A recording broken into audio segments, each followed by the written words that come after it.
Tama ang desisyon mo na magpakalayo-layo muna kay Elsie. Hindi natin kabisado ang makinarya ni Emilio. Mas mayaman sila, mas makapangyarihan. Baka isang tawag mo lang matrace nila tayo o si Elsie.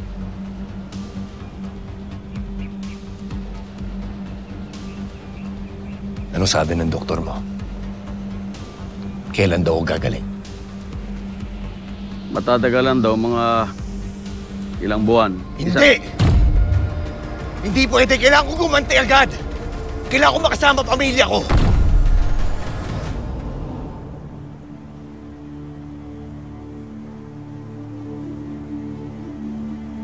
Lolong,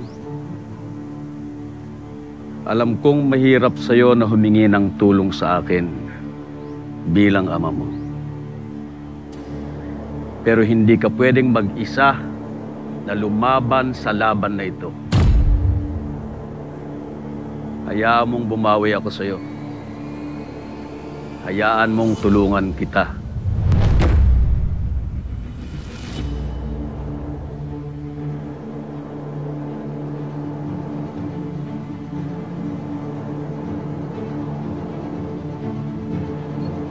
Totoo ba?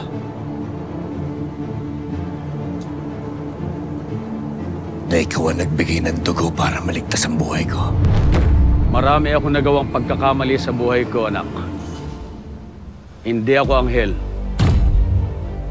Pero hindi rin ako sobrang demonyo para hindi maging mabuting ama sa'yo.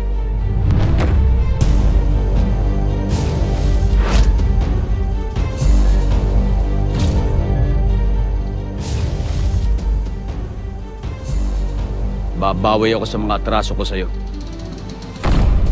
Alang-alang sa mga kaibigan mong nawala, alang-alang sa kapatid kong si Manuel,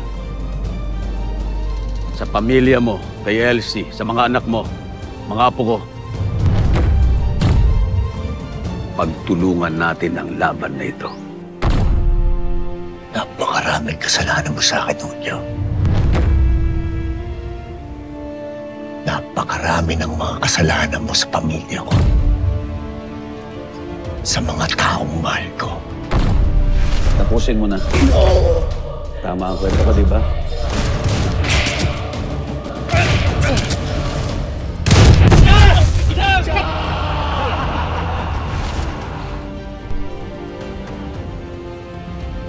Kaya hindi ko alam.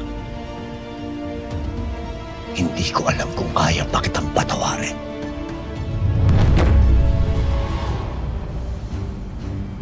Pero tama ka.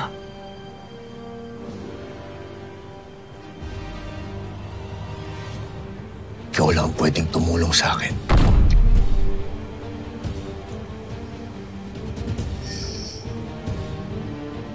Kaya tulungan mo akong gumanti. Tulungan mo akong upusin ang lahi nila, Emilio. Sige, sigurado ko sa'yo, anak.